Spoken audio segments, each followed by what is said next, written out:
Welcome back to the Been There Felt That podcast. Today we have a very special guest, my mentor and someone that was ex-corporate marketing executive turned entrepreneur, Mr. Ciaran Wheeler. Thank you for being on the podcast. Thank you for having me once again. I know we've tried this before, but Yeah. I'd like to think that was part of the inception. So for those of you who don't know, even though Ciaran is my sixth guest, he was originally the first guest of my podcast, but I decided to keep that video just for memories and for a lesson. But yeah, Mr. Wheeler, straight off the bat, you went from a marketing executive at very big corporate high level to chasing your purpose and your passion of being an entrepreneur. How is that journey, and explain what you're doing? Yeah, so it started a little bit before that. I have had menial jobs and whatever that got me there. But I was a marketing head for one of the big global corporates called DHL. Box packing, as we like to call it. We used to do all the logistics and shipments that everybody knows. I traveled the world. I was very lucky at a very young age. And then it was just, I found over years of working, I'd studied and then I got into smaller jobs and then built my way up into corporate. I started at the banks actually. And then when I went into big corporate and got an executive role, I just knew that something was missing.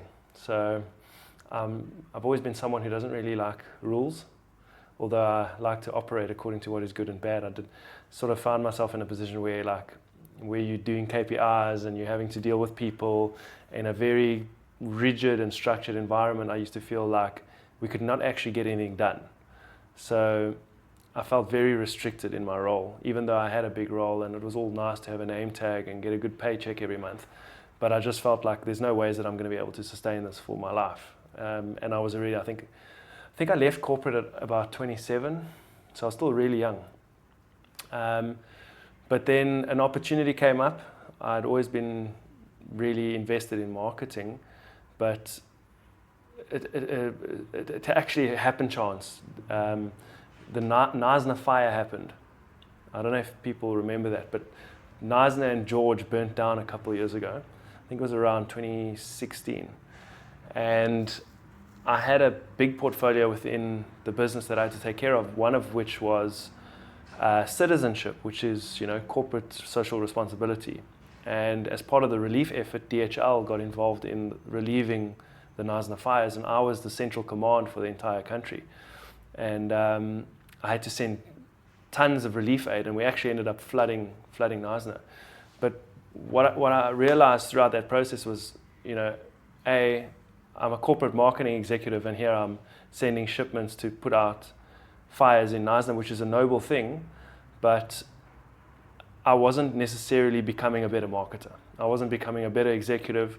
I was governed by corporate policy, and it was I just knew that this, even though I had done all of this stuff, I wanted to do something. I wanted to be free. And freedom is almost a core value of mine. So because of the fire, the business actually turned around and said, listen, you've been day and night loading trucks and coordinating different loads across the country between all the different business units within DHL. As payment or as a thank you, we give you a week off whenever you choose. And at the time, I was very interested in fitness and YouTube and this whole thing that was becoming fitness and YouTube, because at that stage, it was still the early days of all of that. And a guy in the South African sphere, Jaco de Bruin, was looking for a videographer, and I had been doing that type of stuff in my own time because I was very passionate about YouTube, making videos, photography, all that kind of stuff. And he needed this assistance, but I sort of had it in my mind like, oh wow, this could be something, this could be a business. And so I applied. It was weird. A friend of mine tagged me in the post. Otherwise, I would never have seen it. So talk about chance. But I would never have seen the post. And anyways, I hit him up and I said, listen, I've got what you want. And ended up meeting with him. We hit it off very early on. And I think within a week, I was on my first plane to Mexico City. And that's where it started. I literally don't think I stopped. We traveled for about 2 years, 3 years. before coming back and starting a business. But essentially what that then led me to was like, oh wow, there's this big thing called social media, and it wasn't a formal role. Like a social media manager didn't exist at that time, and even a content creator, it wasn't a thing. The word influencer, I think, was only starting to become something during those first few years, and I was just fortunate enough to travel the world with a celebrity, meet other celebrities that I'd been following in and around the fitness industry, and I started to see how these guys were operating and how they were using marketing and social media to turn themselves into businesses, and I kind of like lived that, and then that just led me to the next thing, and from there the rest is history. I think I've been an entrepreneur now for nine and a half years, a solopreneur for the bulk of it, but now starting to really find my feet and coming to my own. Nice. I mean, everything takes time, and it's quite a crazy journey you would have been on. I can imagine there's a lot of fear that comes with leaving.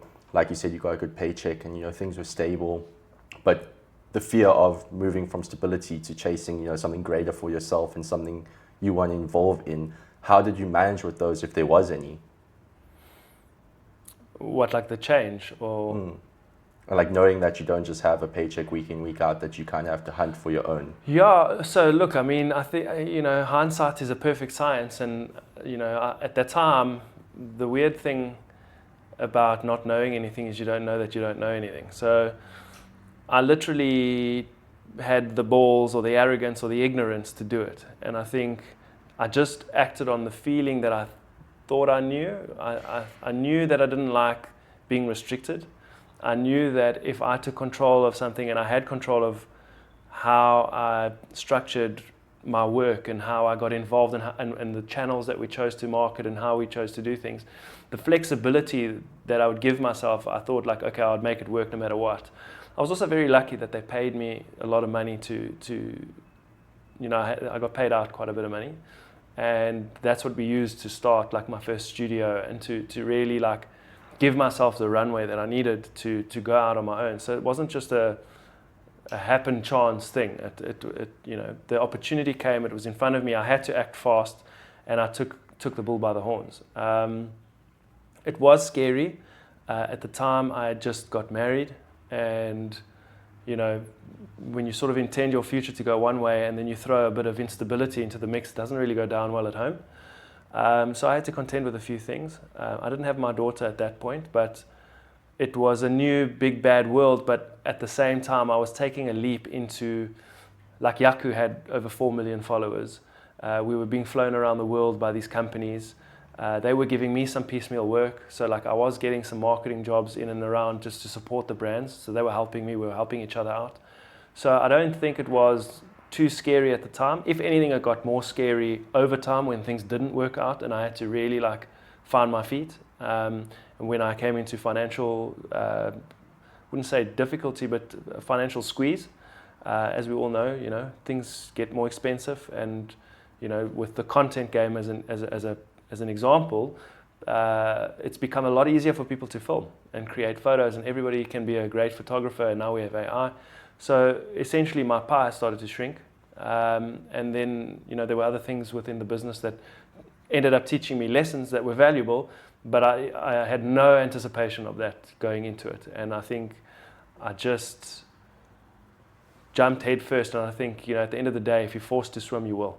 So I think that was a big takeout from that, is that I ended up having to swim because I had no choice.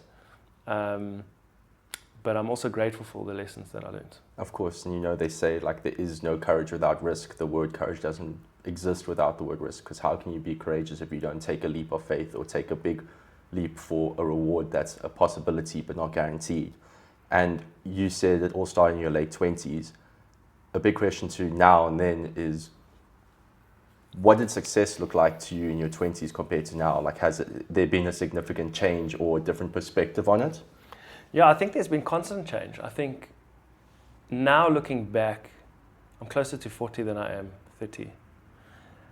My 20s, and you're probably going to find this with your peers, and I don't think I was aware of it at the time, and I don't think many 20-year-olds, 20-somethings are aware of it. They like to embraced this conversation about self-awareness, but real self-awareness comes from being tried and tested. And I think in your 20s, you're so busy trying to figure life out and figure out your place in the world that you don't always see the wood from the trees.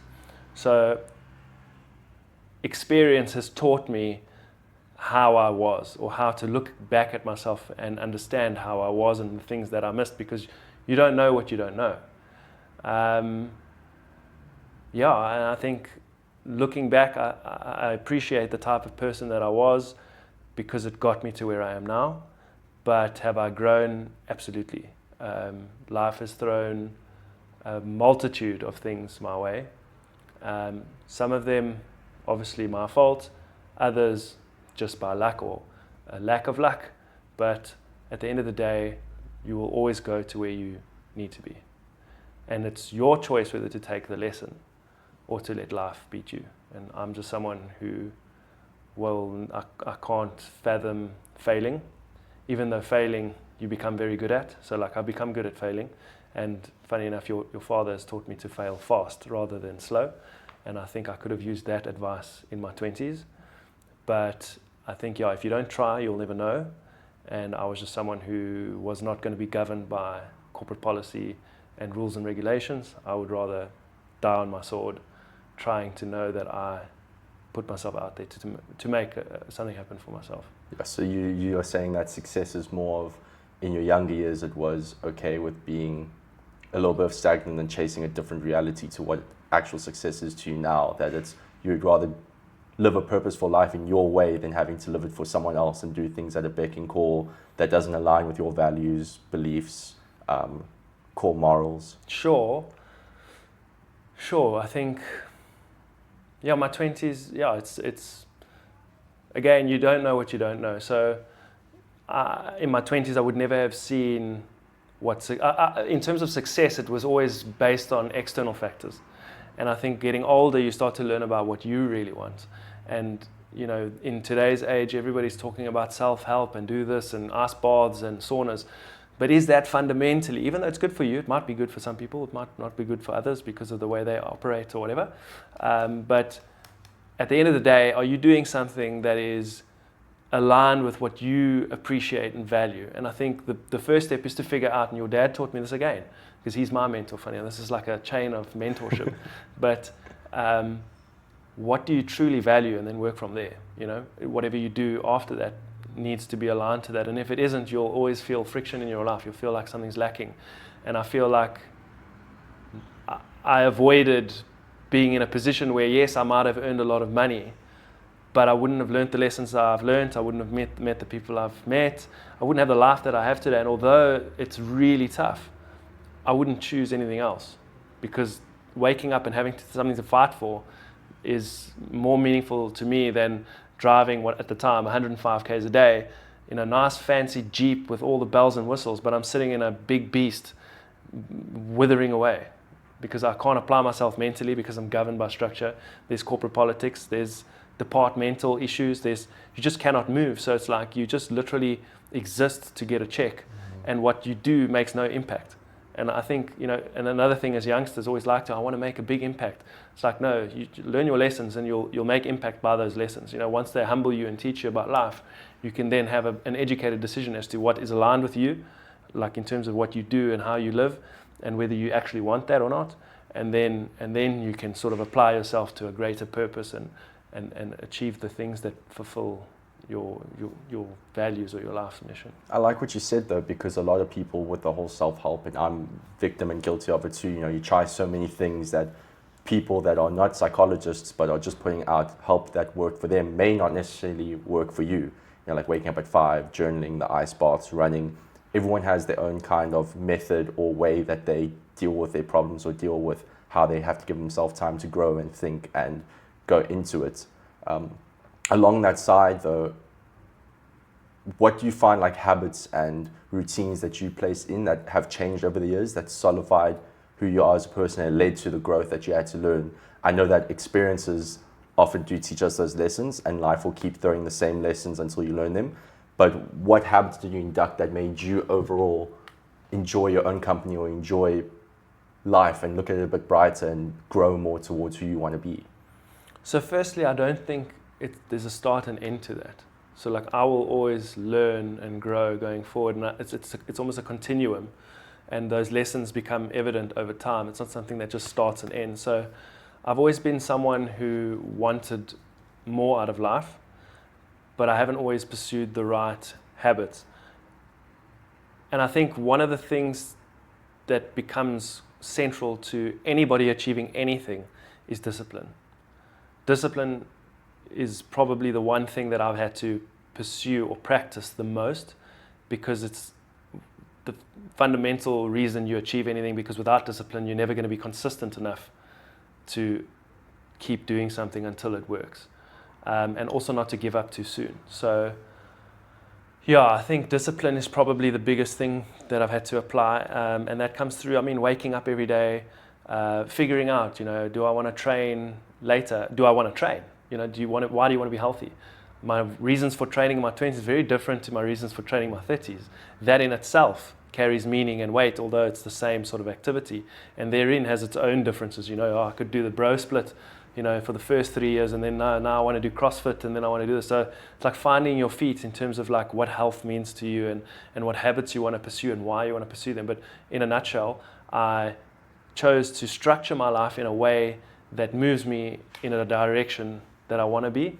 I want to be healthy for my daughter and for my partner. I want to take care of myself. I let go of myself a little bit, especially around the COVID times. That was a very uneasy time. I probably put on like 10 kilos or something. I was not an oil painting by any means, but all of this taught me lessons. But I knew that discipline was something that I needed to deploy in my life, or I had to subscribe to that way of thinking, because naturally I'm a lazy guy. Like, we all like comfort. I don't think it's exclusive to me, but if I have to evaluate myself and be honest, be like, yeah, it's nice to like sleep in and feel comfy under the covers when it's cold, but the comfort is going to kill any pursuit I'm after, because you can easily give into comfort, but it's almost like the pain you experience, you choose your pain. It's going to be hard either way. If you do nothing and end up nowhere, you're going to hate yourself for it. But if you struggle a little bit, get through it just by virtue of having to do it for a greater cause, you end up suffering, but you have the reward in the end. And I think it's like delayed gratification. And I just learned that had to be something that I ingrained in my life. And I'm not perfect. I think like you were saying now, where it's like, is there a start and an end to your vision of success? Or it's a continuum, and the same thing is like, I'm not going to wake up every day and be perfect. I'm not trying to be perfect. I'm just trying to be the best that I can be today. And one of the things that I've recently understood, because I was also very pursuant on being 100% at everything all the time, like, that's not possible. So with social media and the way the world works, we see the best snippets of everyone all the time, and then we measure ourselves up against that, and then we get upset when we don't measure up. So what I've learned to do is change the way that I try to understand that, firstly. So like, I am only looking at snippets of this, and they might do that for now, and they're known as this, like Gary Vee or Dr. Huberman, these guys, or David Goggins. He's the purest example when it comes to fitness. Go and just give it horns and go all the time. Like, it's not realistic for me, Like, I've got to do X, Y, and Z. I've got to be a dad. I've got to be a friend. I've got to be, the business guy. I've got to do, a whole lot of shit. But one day I might wake up and not have the motivation to do something, but it's like I've got the discipline to at least put one foot in front of the other. Might not be 100% that day, but it's still one foot in front of the other, as opposed to just giving into, stuff this. I want to be chilled today. I want to not do this. So that just left my mind. But it takes a lot of practice, and it takes years, and you don't always get everything right. But I think it's also accepting that you're not going to get it right all the time, so that you don't self-loathe. And I think a big thing for me is, because I am very critical of myself, is that, and I have been over years, is to just avoid self-loathing, self-love, but not in like a passive, like, you can love yourself, but you can also be critical of yourself. And as long as you're moving that foot in front of the other, and you're trying to be better every single day, you can at least look back and look at yourself and understand, like, okay, pal, I gave it my best today. Might not have been 100. I'll start again tomorrow. And just never. I think that's the one thing I learned, is also I will never give up. So I might be shit. I might go bankrupt. But you know what? As long as there's breath in my lungs, I'll wake up tomorrow and I'll go sweep a floor and get $50 and I'll start from there if I have to. Yeah, it's amazing attitude and a mindset perspective that I think a lot of people miss. I think a lot of people mistake self-love as that I'm going to let myself indulge in the bad habits that I'm used to and the comfort that kills them, rather than, focus on the real things that you need and planning out and like taking care of yourself. Self-love is also going to the gym or focusing with your thoughts or learning how to control your emotions. That is what self-love should be, but it's perceived that self-love is you can have an off day and that you're pausing your life for a moment to just experience the bad things that shouldn't be allowed in your life. And just because it feels good, you're mistaking it for what is good. I like that you said the delayed gratification, because everyone in the world kind of wants these instant results. You go to gym, you expect a six-pack straight away. You get a job, you expect the payment right away. But nothing worthwhile is going to come easy. It's not going to come straight away. It's going to take a lot of time. And it's going to take a lot of building to get what you want. Otherwise, everyone else would have it, right? How do you deal with some of the cycles? Because I felt like that constantly sometimes, where you find yourself, you lose yourself. I know it's a constant cycle, but how do you deal with those days where you kind of do just want to let go and just be, your old version, not the version you're so dedicated towards, and like incorporate that part of you that wants the comfort? Well, then you make time for it. So you are that person. If there's a longing within you to do something, then it's part of you. So you need to make space for that. And then there's always a trade-off. It's like either you want to be Superman, but you can't then sort of, be the sloth on the street corner. Like, you kind of have to find your own balance, and it's different for everybody. I think, when it comes to letting myself go or whatever, and it's, in my life specifically, it is a problem, because when I let go properly. If I'm going to go to McDonald's and I'm going to eat out, I'm going to get 2 meals and I'm going to get supersized and I'm going to have whatever I want. But that's not conducive to like my goal. But I'll still make time for like the odd time. Like if I know that like, listen, I've been really disciplined, I can reward myself. I'll go and do that. And obviously, as I've gotten older, I don't need to get the double meal and the this and the that as an example, just with food. But it can be a lot of other things. It can be partying. It can be drinking with your friends. It can be a lot of things. And it's the same as putting in the effort every day. You're not always going to get the balance right. But the thing is, you need to make space for it, and you need to not loathe yourself for giving yourself the space to do that. You just need to be honest with yourself and say, like, am I giving too much of this to myself? Am I pandering to the comfort? Or am I allowing myself the space to completely guilt-free enjoy something that I enjoy, and then I revert back to the disciplined routine if that's what you're sort of pursuing? Because someone's structure in their life can take on so many different shapes.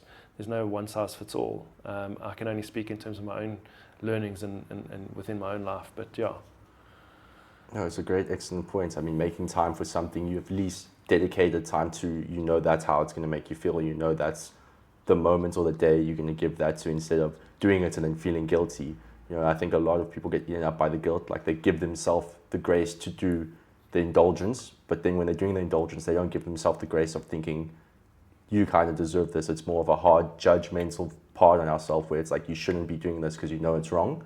But on that, with something I want to speak about, moving a little bit of topics, is what would you say to someone that wants to start chasing any aspect in their life that they truly want, like whether it's a job, a person, a passion, like a hobby, but they have that fear or that anxiety of what happens if it doesn't work out, or how can I achieve that? Well, the first thing I would say is, what happens if it does? You always start with a no, but you have an opportunity for a yes if you try. So you have a no if you sit down and do nothing. You might have a no if you sit down and do something, but at least you took the effort to have the yes. And that's a better probability than just having a no and self-loathing. I think people need to also understand what real effort is. I think I was maybe naive to that as a youngster, and I've, through trial, tribulation, and hardship, learned to understand what real determination, discipline, and effort is. I think a lot of people have a very warped sense of what hard work is, especially in today's time. I don't think people know how to work hard. There's a lot of people that work really hard. They just apply themselves in the wrong way, and they don't leverage in the areas that they should. So they never really get a return for their effort, and then they give up. So I think it's about being calculated, working smart, not hard. If you work smart and hard, that's preferable. But learning how to apply yourself, and also not being naive to what you think something is.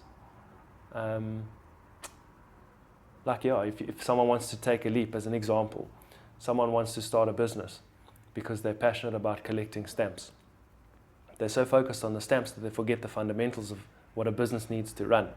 And they jump head first, and they're thinking that their passion alone is going to carry them. And that's not the case. So people need to apply themselves to what they want to pursue. They need to understand, like I was saying, around core values and stuff, need to understand that, is this something that potentially could fall off the wagon for me? Or is it aligned to my values? Is it something I think I want to do, or is it something I know I want to do? And they need to ask themselves the hard questions, maybe test a few things within and around the space that they're looking to enter. And only once they understand that they can commit to something, then make that commitment. But understanding that a commitment is a commitment, and it's going to require a lot more work probably than is anticipated, because we tend to romanticize the end goal as opposed to the journey. And the journey can sometimes be quite tough, although it is the one thing, like in my case, I wouldn't trade for the world because it's taught me everything. But we don't know what we don't know. I like that, because especially when you say the commitment to it and thinking deeply, is it something that you think you want to do, or is it something you know you want to do or even need to do? And it's just got me thinking as well, with someone's passion or what they want to chase, that desirable aspect that they're looking for. Do you think that comes from a constant commitment, or just the romanticizing, like you said, the idea of it? Like that they either want people to see that they have it, or that they believe they want it, but they don't actually want it, it's just to look good. Do you think passion only grows from commitment, or it's just built up before, like it's something that's destined for you? No, I think the same thing is it's not start and an end. I think passions change, and this is something I wanted to explain. It's like, if I thought of how I was as a person in corporate and where I was going, I was becoming a marketing professional. I studied logistics management. Funny enough, I ended up becoming a marketer in a logistics company, but my profession became marketing. I then jumped ship. My passion was fitness and bodybuilding, and photography and videography and marketing, like social media, which is now a whole industry, content creator, the Simian Panda, the big names in the world that are on YouTube, and they live their lives with it. They earn money from all this kind of stuff. That didn't exist. So I wanted to move into that direction. I kind of felt it. I had the passion for both of those things. I went into it, and then I realized, I need to survive. So I needed to make that a business, and I needed to earn money to put food on the table by having that. And then I realized, wait, I'm doing videos and I'm doing photos and I've built this business, but I don't like it. I don't like servicing other businesses who want my skills, because now there's no passion in it. Now I've lost my passion. I'm doing the same things. I'm working with the same people. I'm doing the things. If anything, I've created more structure, got something that's working, but it's no longer fulfilling me. Like I'm a doormat to every company. I'm literally at the beck and call of anyone, and it's my energy is split around a multitude of business owners and their unique and individual visions for their own companies, and I'm being squeezed because of the nature of, or the landscape of content and the disintermediation of content and the cheapening of photos and videos and all that kind of stuff. And then through this, what I realized is, hang on a second, I got into all of this and I've had to build a business. I'm really passionate about business. I want a business. Now I've developed all these skills, be that interpersonal or hard skills, learning about photography, business management, networking, all that kind of stuff that's come with it, the experience. And I go, I actually really like business. So fast forward to that what we're doing with your dad and what I'm doing at home with Nay. I'm very passionate about business, but that had to happen. There was an evolution that took place, and I wasn't fixed. I didn't govern myself. I didn't handicap myself by putting myself into a corner.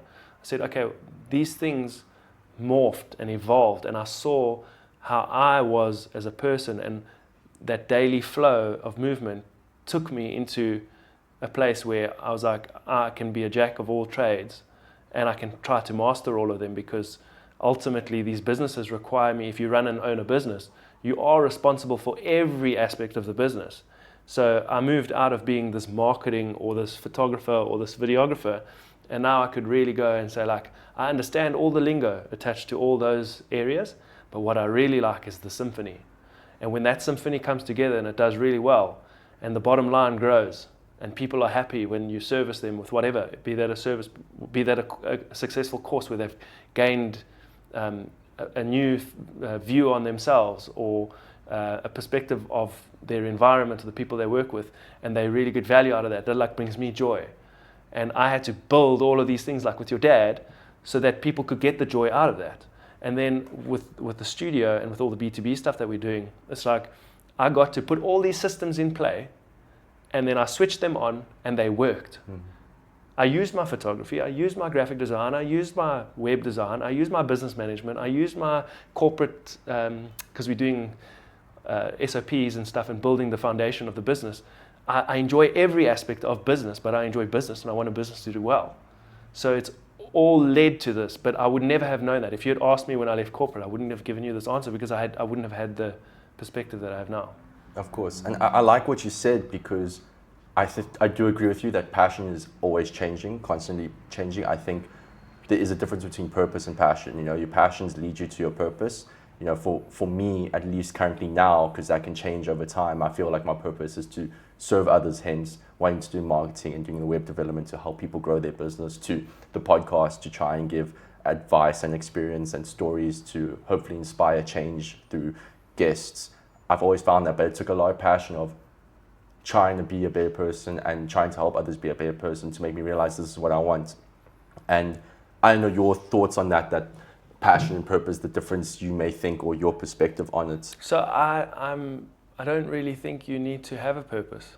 I think we fixate on purpose at the expense of our own happiness, because there are so many facets and dimensions to a person. We are complex beings, that to anchor yourself to one single thing.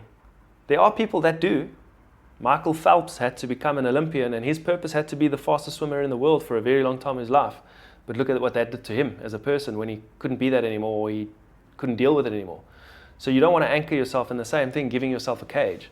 And I think it's good that you bring it up, because I know with Most Effective we actually have a video on that specific topic exactly, because stating that not everybody needs to have a purpose. I sort of moved away from worrying about my purpose, and I focused more on my values. And as long as I wake up every day and I align myself to my values, then I'm fulfilled. Because I know that I have obligation. You know, that's another thing, is once you take a commitment to do something, you have to do it. You have to see it through. You know, that's where the discipline comes in, because not every day you're going to wake up and want to do everything that you do. But then you kind of have to really get an understanding of yourself, when to give yourself the break or not to give yourself the break. But as long as I wake up every day and I go, am I being a good person? Today, do I get to choose how I have my day? You know, freedom being a core value. Can I wake up and am I governed by someone else's clock? No, I'm not. So I feel good about that. Okay, but now what do I want to do? I want to make my symphony and my business grow. Businesses, because that's literally why I'm here, is for us to fix a bunch of stuff that we're busy on, and then I've got stuff at home that I'm still doing from here. But that I can then apply myself to that thing to make it better. And that's more than enough to make me happy. That might be something I'm busy with now, might be something I'm busy with for the next 5-10 years, but it's bringing me fulfillment now. I'm not worried about something that I've told myself is a purpose, a singular thing that's then going to put me in a position to rob me of my own happiness when I can't measure up to that specific purpose because something else interests me. You know, again, the fluidity of everything led me to where I am, and I've appreciated that, because I got into this as a marketer with that cap. Then I was a photographer, then I was a videographer, then I was an agency owner, then I was someone's photographer on the road, or depending on whoever saw me. And I had to eventually figure out, who am I? What do I want to do? And what makes me happy? you know. And then I saw, like I said, all of the stuff started to lead me into the direction of the business, and now it's like the business is happy, bring me happiness. And I own a pottery and ceramics business on the one hand, and then I've got a self-development and personal improvement, business on the other hand. And I've even I've got a men's underwear company, so different and diverse, but it's irrelevant to me. It's the fundamental of creating something of value that I get to build and create and give to people that helps them solve a problem or make them feel good about something that brings me joy. I get that, and it's brilliant when you said your wants and your needs, because that's what everyone struggles to find. Everyone, it's constantly changing, and what I started realizing more and more, at least in my generation, the younger group, is that we all know what we don't want, but we don't know what we want. And when it comes to figuring that out, it's a tough process, because all you know is what you want to avoid, and it kind of doesn't guide you in the right direction. It just makes you completely avoid one thing. It doesn't move you forward or make you want to take a bigger step. You just know where you don't want to be. So on that, a big thing that I was thinking, like from your experiences and whatnot, chasing that want, with ambition, do you think that's like a muscle that you kind of have to grow, that kind of resilience part of you that like, this is what I want, I'm going to go after it? Or how do you think people change that mindset from I'm going to give up, or how badly do you want it? Because a lot of people struggle with, they know what they have to do, but they won't take the steps to do it. Well, they'll quickly show themselves that they don't want something. And that comes down to that motivation, discipline thing. I think it's really answering. People find it very difficult to be honest with themselves sometimes, a lot of the time. And I think life itself, or their behaviors, have you ever heard the saying, judge someone by what they do, not by what they say? And if you have to evaluate yourself, you yourself will be able to answer those very questions about yourself if you just look at how you move and shake. Generally, someone's behavior will dictate what they really want. So if someone says they want to do something, and it's irrespective about someone, because we're talking in the context of us, me, myself, you, yourself, and what you value and what you have to learn to be honest with yourself. You might like something, but it doesn't mean that you really want it. And you may like or want something, but you may not have what it takes to get that something. And you need to then be honest with yourself. And the reason you won't be able to get it is because you yourself are your own barrier.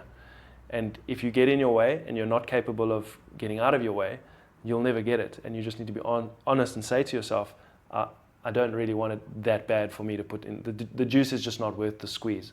And then you need to keep knocking on whatever door you need to find the thing that is for you. And everybody's different. I just don't like mediocrity. I was bullied as a kid. My nose was pushed in the sand. I've like a lot of people. It's not exclusive to me, but having had that as a kid gave me enough hunger to be like, I'm never gonna drop down. I'm never gonna stop. I see more for myself. I have nothing stopping me from achieving anything I want. Yes, money could be great to get whatever X, Y, and Z going, but if I don't have money, then I must make money to get to what I need to do. And if I don't make it, well, I tried. You know what I'm saying? It's like I value. I draw value out of the trying, as opposed to giving up, because I don't want to be weak. I do like you said, you don't like mediocrity, because in my perspective, in my eyes, it is a constant battle of, I believe that I don't wake up to be average. What's the point of waking up to just waste a day and simply just be and exist and let time pass by without doing anything productive or useful to your own life? Well, you don't want to wake up and be what your perception of average is. Yes, what the standard I set for myself. And what I like about what you were saying earlier is the giving up and being your own barrier, not allowing yourself to go chase that next level, is that you just got to be better than yourself every day. And even if even if the decision or whatever you choose to do doesn't lead to exactly what you wanted, at least you tried. But the only guaranteed answer that you'll get is if you give up, because it would never happen. It's a guaranteed decision that says, this is not going to work out, or this is not going to happen, because you've already put it out there, instead of trying it. And if it doesn't work out, cool. If it does work out, it's the best thing in the world to you. And in regards to that, I think there's like a double-sided coin that some people either rush that decision to go towards something too quickly, or they take too much time. And I don't know which one you feel, because rushing can also lead to incompetence and not allowing things to work the right way because you just want that instant result. And then taking too much time, it takes away from what could possibly be, and that could slowly wither away. What do you think the balance is between kind of balancing that aspect with time of how much you're giving to something? Like, to when's the time to step back, when's the time to be all in? Like, are there any signs? So the answer is nobody actually knows. So if anybody ever tells you that, oh, there's this amount of effort and that, and then you should call it a day, they're lying. It's different for everybody, and you need to know in your heart if you're willing to accept not pursuing it anymore and then shifting. But there is often a lot more effort required to get to success than people are prepared to put in, so they give up before they even get to the good part. But yes, in some cases it isn't good to keep going because it's clearly showing you that it's not working. But you need to then be willing to accept that. And it's a lesson that I still have to get right. Your dad taught me a lot about that. A lot of that comes down to focus. So one thing I've learned in the last 5 or 6 years is to not do everything for everyone all over the place, but to focus on one thing. And I've said it to you as well about websites and all this kind of stuff. Try to master one thing, be really good at it, and then add complexity.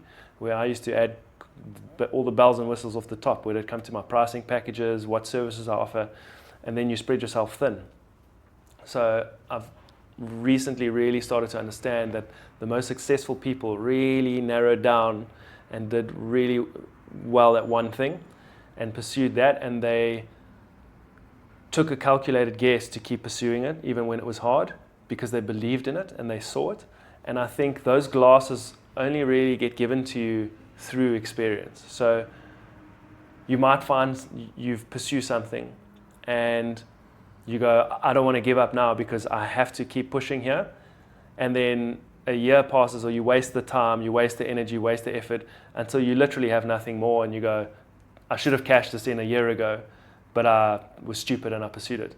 Well, that there is a lesson for you, because the next time you won't go that far before calling it quits, but you'll also know the signs before you quit to go like, this is not going to work because of X, Y, and Z. And it's different for everything.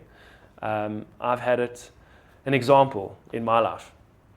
I have a business that got front-loaded quite a bit with capital. I thought that I could buy myself out of any problem. If I get stock, make a big splash, people will buy it. People didn't buy it. Put the effort in, built it up, really good. But now it's not my core business, and that business requires all of my effort to do every single aspect of the business, the e-com business. So I think, okay, cool. I've got the model down. If I just invest in more stock, the clientele will buy it. The client didn't buy it. But now I'd invested all the money. I've been told to wind the business down for a long time. And my pride got ahead of me, and I thought, I can make it work, because the signs are there. But the business requires all of my effort for it to work. And I cannot give it all of my effort. But because of my pride and some guilt around the front loading of the business, I don't let go of it. I cannot let go of the business. And that in itself has hurt me, not only for that business because it will fail, but because of the time and energy that I could be giving to the things that are really working in my life that I'm not. So that is actually costing me on all the things that are really doing well. And I should have stopped it earlier, because it would have saved me time and it would have saved me money. And I don't know how much of an impact I could have had I not done that and done the stuff that I know to be working. So yeah, that's pretty much the lesson. Sure, yeah, that is quite, it ties into something I was thinking of when you know to let go of something, something that you once loved or was so dedicated. And I remember seeing a video that you and my dad did talking about kind of letting go of things, like when just because you put so much effort in, or you've studied for this long, you don't want to give up because too much time and effort's been put into it. Like you said, your pride and your ego.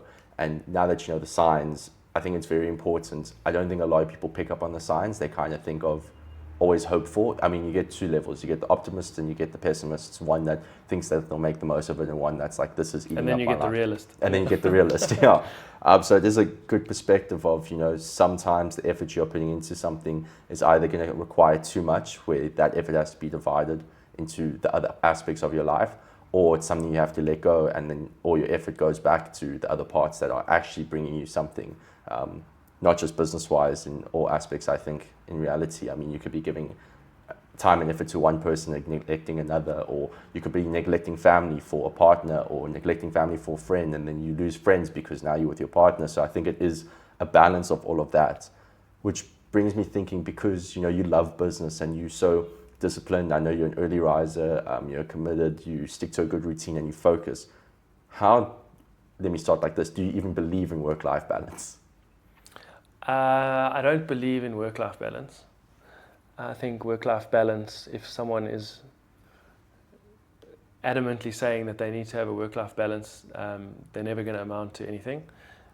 Maybe, I wouldn't say never, there might be a handful of people that have got it right. If they do, write a manual, give it to me please, I'd love to study it. What I like to do, because of the whole way that I've structured my life with freedom and whatever built in, my life, my personal life and my work life are quite integrated. I mean, I'm in business with my girlfriend. Like we live together, we own things together, we're building together. With you guys, your dad is my business partner, but he's my best friend. It's my life and my business is integrated. But being a true entrepreneur at heart, I understand the difference between work and play. And that comes back to discipline. So, and what I said earlier about making space for yourself. And that applies to work and social life.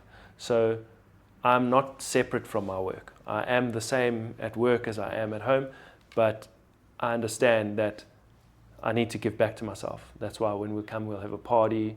We don't discuss work. We're there for each other. We'll have lunch. You and I talk, we can talk about things that we're interested in. If it happens to be work, because we love our work, it's not a shitty job, we'll talk about it. There's no restrictions. We don't put restrictions on how we function and how we are. But work sometimes requires you take measures that are not balanced. A lot of the time, especially in the early phase. But you have to do what it takes to become something and to make it work. Because one thing we don't have is like an endless amount of, especially when starting a business, is resources. So time is the resource you get to give now so that you can earn it back later. So it's kind of a trade-off. So the time I put in now, if I crack the nod and I get it right, is the time I'm going to get back later, and hopefully not long far down the road. And that's another thing, is time is actually the most valuable commodity, because it's the one thing you can't make more of. So you have to use it wisely. And yes, you want to be a good person and good friend and a good this. It comes down to that checklist that society places on us. You've got to be this, this, and the next, and you've got to be everything, all cool things everywhere all the time. It doesn't work for me. I am the best that I can be today.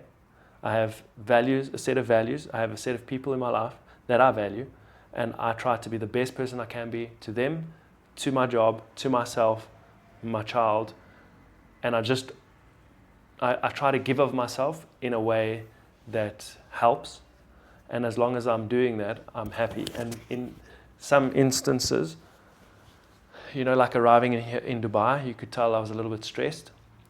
Your dad looked at me and was like, we were going to bang out the work and we were going to sit and it was going to be non-stop. We've been really productive, but we haven't been insane. And now I'm refreshed, so now I'll pick up. And that's a whole fluid process. We had a plan. We had to look at the circumstances. We had to take the factors into account and go like, is this going to help or not? It's not going to help, pull back a little bit, top up the tank, and when we're ready to go, we go again. But we never stop. Where a lot of people would give in to comfort. Oh, we're here in Dubai, we're doing this, we're doing that. I want to go there, chill, beach club. Like, no, we got shit to do. We get to do it in Dubai. We get to be in each other's company, and we get to wake up and give time to one another and have conversations like this. So it's a continuum. and there's no sort of stake in the ground. And my business and my personal life are very much integrated. That's a great thing. Coming with your personal life integration, a lot of patience must be there, because I mean, you're dealing with people that you constantly see. You know, I know with Nadine, your girlfriend, you doing that, then, you know, you'll be, I know we've moved here now, but before, like, we would see you every day or every second day. I even shared office space with you. Then you see Dr. Yak, like, everyone is integrated in some way. The patience you have to kind of build, because you're dealing with the same people, it may be easier, but also you can get on each other's nerves a bit more, or a bit more. Yeah.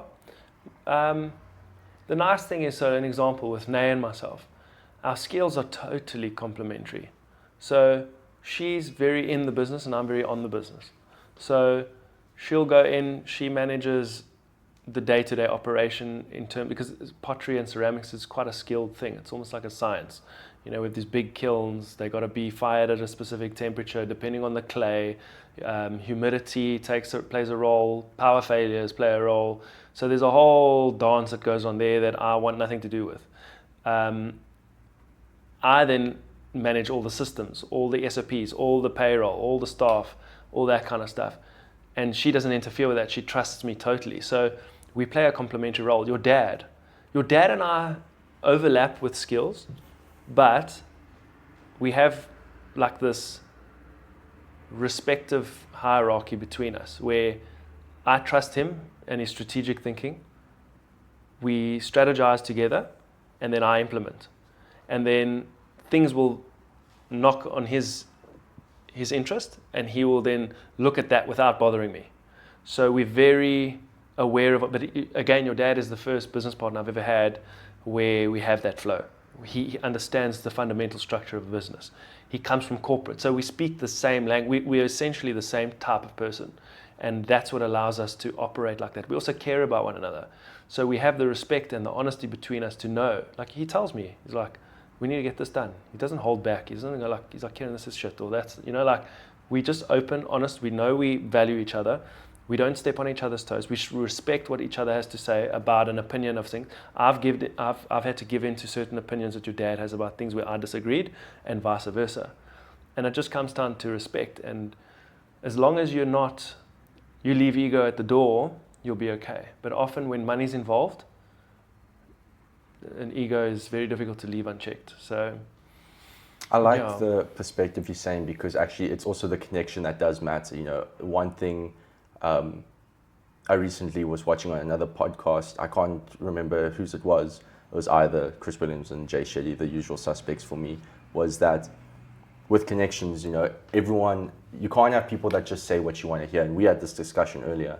Like sometimes you have to have someone, if they truly respect you and care for you, they'll tell you what you need to hear, whether or not you like it. Because I believe a cold truth, right, saves you later, but a warm lie only burns you later, right? If you are constantly hearing and being surrounded by yes people and people that constantly just agree with you so that they're in the good limelight and spotlight of your life, you're actually not living true to yourself, and they're not living true to you either. How are you supposed to be who you are if everyone's just agreeing with the things you are saying or doing? So the connection is true, like you said, the respect between the dynamic of you and the people you're surrounded with. And even back on your time point, I love that, because time is the biggest currency we have. I don't think a lot of people, I think they're aware of it, but they consciously or subconsciously just don't accept that reality, that we do have limited time on the earth. I know that I have a lot of time from the age-wise, but that time goes so quickly. Yeah. You know, like yesterday, I thought I was still in high school. You know, it seems so refreshed, and then the real world hits you, and I'm still young for 23, but the pressure still feels more than what it was. So it only gets more and more. And a true measurement of, like you said, discipline is, motivation is a feeling. Yes, you can feel great to do something. You can say you're going to go ahead and do it. But then discipline is, what are you going to do with that time? What are you going to do if you wake up at 5 in the morning? Are you just going to sit and play more games, go back to sleep? Or are you going to get ahead of work? Are you going to go for a run? Are you going to gym? Are you going to do things that you promised yourself you would do?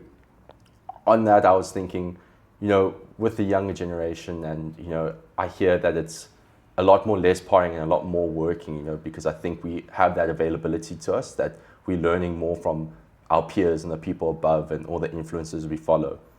But yet, there's a drastic pressure on our age. So I don't know if that was for you in your 20s, if it was similar. Like we feel, I know this for me personally, and a few of my close friends is like 24, we want to be living by ourselves, or we want to be rich by 25. Like we want this huge grand life at such a younger age when I think it's put onto us.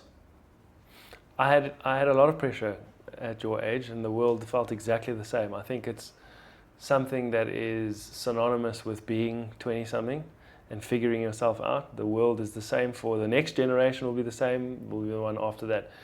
The world has changed a lot, so I've seen the world change. I'm one of the few generations that are really lucky to have grown up without phones and internet and all of that, and then it became technology as I was growing up and then becoming a part of my life. I mean, I only got smartphones only existed when I went to university. So to think of that, Actually, so like the everybody dinosaurs. lives like that now. So, and I went to school, we didn't know what that was. Like we didn't have WhatsApp, and we had Mixit and BlackBerry, BBM or whatever, like at the end of school. So like throughout school, we had nothing. We used to have to socialize a certain way, but getting into university and stuff, there was a hell of a lot of pressure. We had the pressure of like, you will be nothing if you don't get a degree. I hated it, but I got a degree. The degree, I wouldn't say got me a job, because I ended up becoming a marketing executive, yes, in a logistics company. That was because of other circumstances, but there was just as much pressure. Not to mention, put that up against the way the country is today from a policy standpoint with BEE and everything. Nobody wanted to look at me. So I know what that feels like. And that's ultimately also why I appreciate me becoming an entrepreneur, because each and every person has the power to change their own life. They just need to know or believe in themselves that they can. Because you can wake up right now and you can go and offer value to someone that will give you money for that value. Be that sweeping their floor, be that because you might be tech savvy, making a homepage for a local business who's got no homepage, doesn't even know what that's like. They might not be rich or have any money, but I'm telling you, most people will give you 10 dirhams or $100 if you said, I'll build your website at the capability that you can. And that's because of the skills that you learned that you were able to do that. Nobody's stopping someone from taking a bucket of water and going washing a car. But where I think the new generation go wrong is they're expecting to be a crypto bro and a CEO 5 minutes of walking into the place. And it's not going to happen. You have to earn your stripes. But you also need to learn and understand an exchange, what an exchange of value is and what the effort is required to make that happen, because you could take that bucket of water and wash that car, and then you do what all capitalism is. It's human arbitrage, where you get someone else to then go and clean the car. You charge the client 10 dirhams, and you pay the Oki 8 dirhams to do the car wash, and you take your 2, and then you keep doing that, and before you know it, you've got a profit and 10 other guys washing cars for you, and you're the big boss. So there's nobody, and that just takes wit. There's a lot of things that people can do to solve general problems. That is not building the new AI revolution or doing anything. It's fixing a plumbing pipe. It's understanding an electric circuit board and the general things, but it's offering value, real world value, and then trying to scale that. And I think if the new generation can get out of worrying about what they don't have and understand that they are the most intelligent group of youngsters that have ever hit the market, because all of you have grown up, and the people younger than you that are now coming into the market have grown up with phones in their hands, access to a world of information that is exponential, and now with AI and being young, understanding how all of that works, and then having this placed in your hand with all the answers to everything all the time. There's almost no excuse not to do well. And that doesn't even rely on experience. It just relies on actually solving a problem. And if you can find a problem to solve, try not to overcomplicate it. You might be pleasantly surprised that people are willing to part with money for you to do that for them. You are spot on. I do think there's a sense of entitlement in my generation, and even happening more and more. We spoke about this earlier, narcissism is victimization, narcissism of believing what you don't deserve, but there is still the narcissism in believing you're so righteous that you do deserve everything, that, because my life is this and I'm so great, I deserve having a job straight away or being paid this amount. That still is a level of narcissism, being overly righteous and overly entitled. Where do you think that comes from? I think it's also a way that we've kind of been thrown. I mean, I felt like that when I was younger. I definitely was a spoiled kid. I was given the world, and that's the intention our parents always want to give. You know, they want you to have a good life. They don't want you to suffer. But I think we grow up feeling we deserve the world. You know, we don't take the I gratitude. blame social media. I also blame that. I think So- social media has ruined it. All these people tend to live, and it's not their fault. It's the algorithm's fault. Algorithms, I think, are like the root of all evil. To be honest, it can be used for good and for bad. But the problem is most people are unaware of the use, or they're unaware of themselves and the algorithm.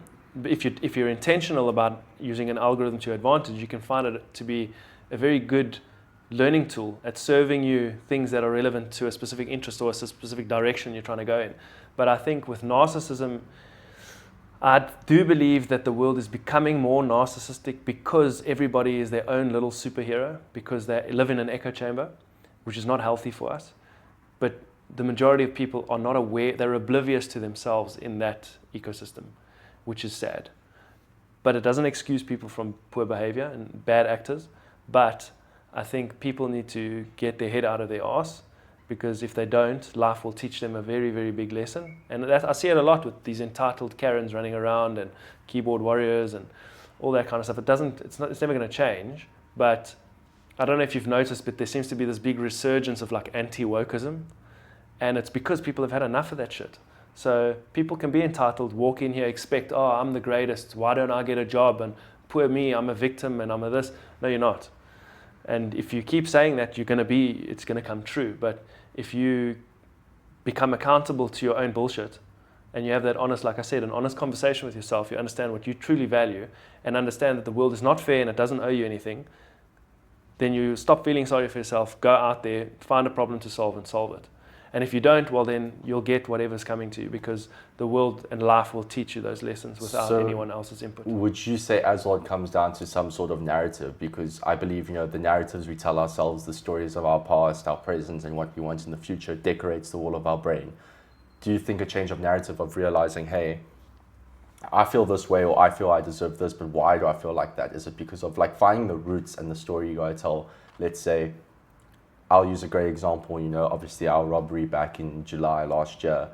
There's something my therapist told me of where I was so victimized and I kept thinking like, why me? Why did this happen? And she said to me, you're not a victim, you're a survivor. And I completely changed the narrative and realized instead of sitting in this low place of thinking my life sucks, you know, like it's the worst thing ever. And don't get me wrong, it was terrible, but realizing I'm a survivor, I was like, nothing else can be worse than that. No matter what I do now in life is ever going to put me in that scary situation again. So I believe that narratives and the way you treat experiences and the life you're given and the life you want is very fundamental to who you become. Well, I think we as humans always want to place meaning on things because we don't know what it's like to not have meaning. Do you think that comes with meaning as like in hope as well? That we It could be anything. We always, because there was actually a study that found that where there was hope in a situation, people exponentially applied effort, even if the outcome was the same, where they didn't achieve what they wanted. They just exerted more effort because there was hope. So I think as humans, we need meaning. And I'm not saying a purpose, I'm just saying a direction to work towards. We generally actually, where I think people lose their way is that we're quite communal. And I think a lot of our value as humans are derived from community. And I think that's what's lacking because of social media and all of that kind of stuff. But yeah, I think, I don't know where I wanted to go with that, but I get what you're saying. I think the community values and I think also control's a big one. I mean, reading Mark Manson's book now, That Everything is Fucked, he speaks about control, value, and belief are three things that build up hope, because you want to feel like you're in control, there's hope. You want to have good values, that's hope in believing that there's something worthwhile. And in community gives you hope that there's other people that align with you. And if you lose one of the three, you lose the other two. And if you lose all three, you lose hope, you know? And hope is an incentive. So I think like we're governed by incentive.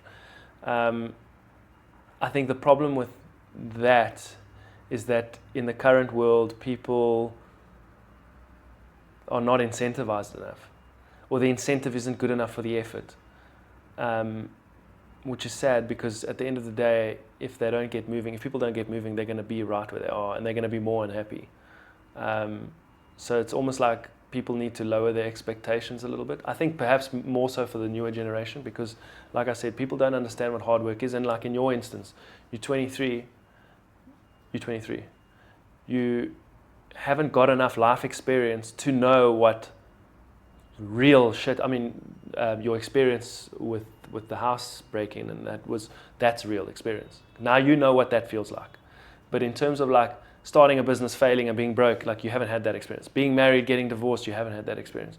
You've now been in relationships, and you kind of understand how that works. But I wouldn't say you've been in like a long-term, where like I'm engaged and I'm going through those motions of life.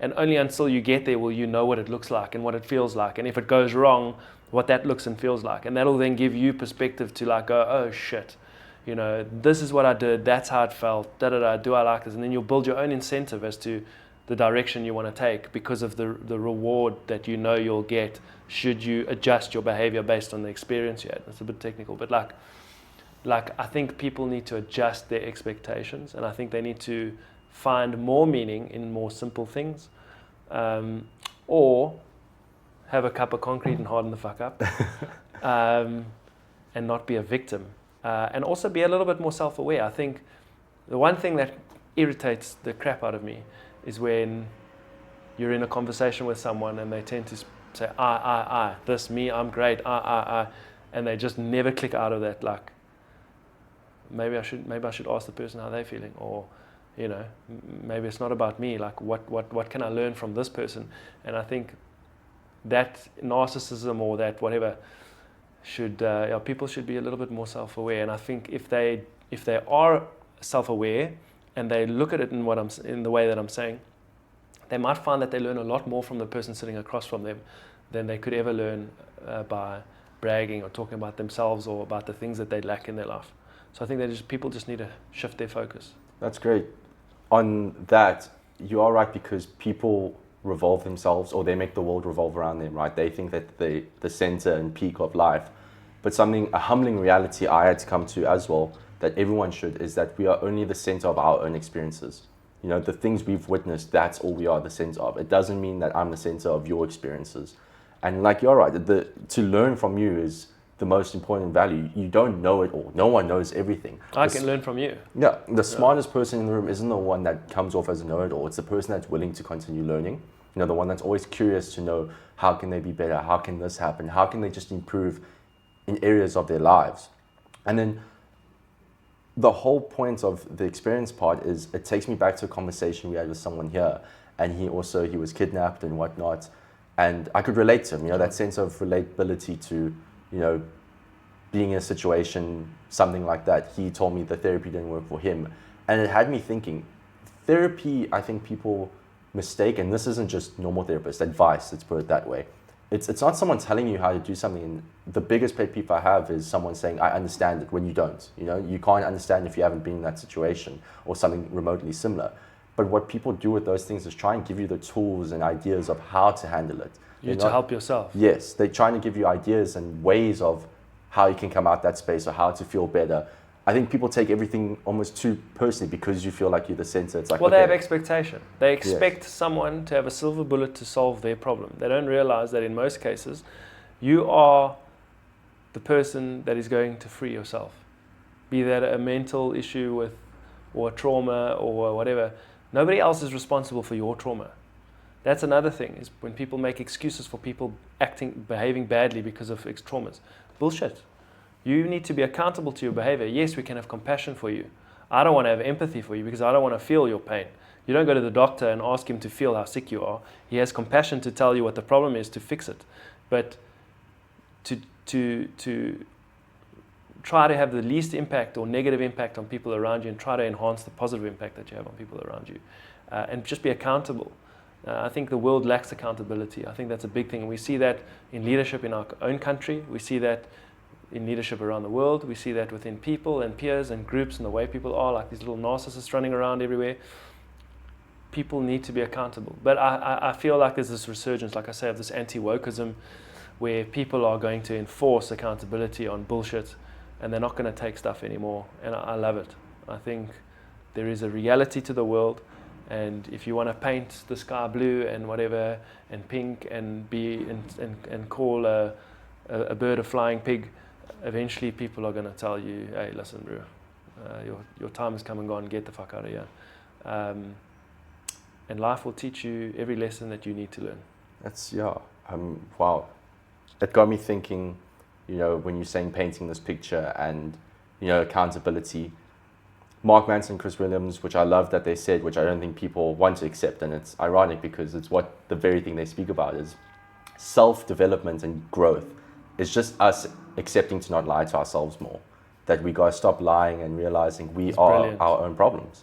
We are the center of all our choices, the way we think, the things we do, yet we want, because something is going wrong in life or because it's not up to your standard, your expectation, you want to blame an external factor because it can't be you, right? So we got to start learning to stop lying to ourselves and accept reality of what it is, not for what we think it is or who we think it's because of. It's blatantly in front of you. It's simple, not obvious, and that gets me onto a point I really want to speak of is your growth and your development. What would you leave to your younger self and to 20-year-olds and people, anyone just going through a rough time that wants to be better, but doesn't really know the necessary steps? I know it all comes from insight and it all comes from having a deeper look at yourself and understanding yourself, but what is something you'd leave behind? If I had to speak to my younger self, I would tell him life is a lot harder. Life's going to be a lot harder than you think. You're going to need to be a lot tougher than you are. You're going to need to stop lying to yourself.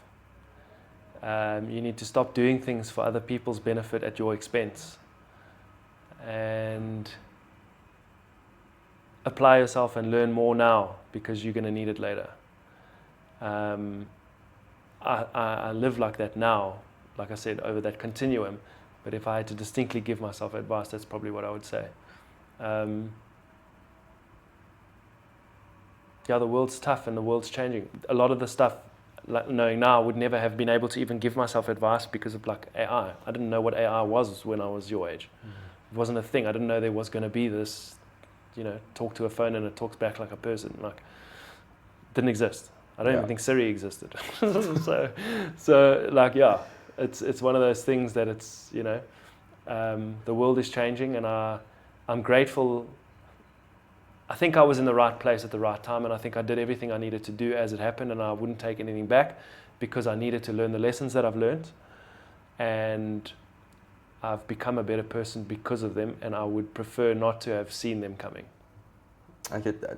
Do you think that also comes from, and this is just out of curiosity and knowing you as a person close enough to me and how similar we are, did it take you of something going wrong or feeling lost to kind of turn your life around? Yes, more than once. I've had a lot of failures in a lot of different areas of my life. I failed as a business owner more than once. I failed as a boss more than once. I failed as a business partner more than once. I failed as a boyfriend, as a husband, as a father. I failed as a child. Yeah. So. Those are all your turning points. You think that?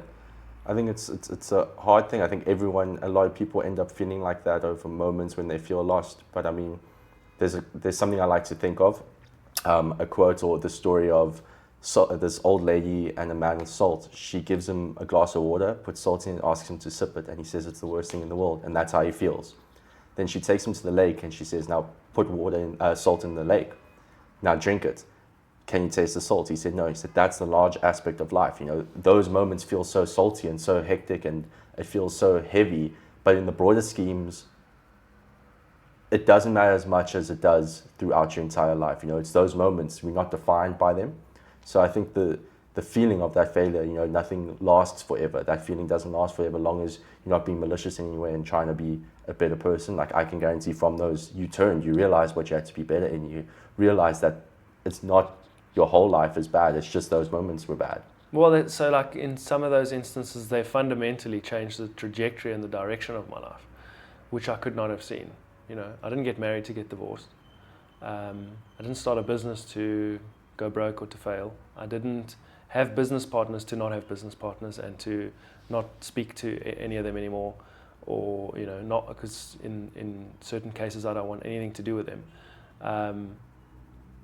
that it's lessons that I needed to learn, because now I have your dad, you, I've got Nay, my life, the negativity and the failures that I've had have given me all the greatest things I have and enjoy in my life today.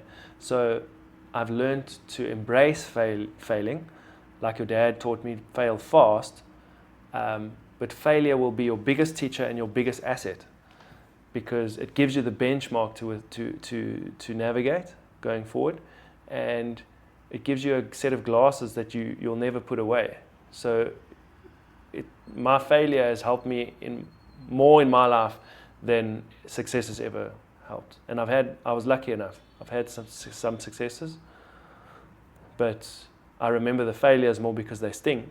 But the failures have also given me the knowledge to curate the life that I have today, and I love my life. That's amazing. I mean, the gratitude and the lessons and the way your perspective on it, I think people don't have that gratitude of failing forward, and failing. They think failing is always going to be backwards, but failing only pushes you to a degree where you get to choose to learn from it, or you're going to repeat that failure, But a question before we go on to the end of the podcast is just, what lately have you been learning about yourself?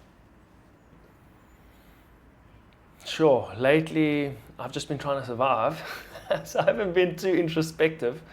I've learned to love deeper than I've ever loved. I've learned to become a better business partner and friend in a way that I didn't understand. It's weird. It's not something that you can. I find it difficult to explain. It's more of a feeling. It's like the flow of life. I'm learning to understand myself and my flow without a hard rule that, I should do this now, I need to give myself space here, I need to do that, my energy should be there, I need to cut this out, I need to cut them out. Do you think it's just a good rhythm at the moment? It's such a good rhythm, but it's not that it's easy, because it is a very challenging period that we're in at the moment. There's a lot of change and there's a lot of risk, but my previous experience has taught me to understand risk, and I'm not as scared of risk as I was. I've also taken some serious knocks, so like financial strain or stress, or the uncertainty doesn't scare me as much as it did, and I think that is what I'm learning to cope with now a lot better than I did before. I have some serious responsibility. I have a beautiful daughter, and I'm so committed to building the best life that we could possibly build, me and Nay. I'm so committed to like what we're doing and where the direction we want to go. I'm so grateful for you and your family. So like I'm learning to acknowledge and settle in my life, but in a productive way. That I don't need anything else. I'm not searching for other things. I'm trying to make the things that I have great. You're content with currently content growing. with what I've got, and I know that within this realm I can become more than I could have ever dreamed of. I just need to keep on with it. Well, Ciaran, coming to the closing thoughts and final takeaways, is any philosophical thoughts or motto or quotes or anything you believe truly to yourself that you believe other people should adhere to or be open to, that you want to leave with them, and your final thoughts? Yeah, I think discipline. And understanding that you don't know what you don't know. Don't be arrogant or ignorant. Be honest with yourself, and know the difference. Thank you, Mr. Wheeler. Thank you for your time and effort. Thank you for having me, and watch the podcast.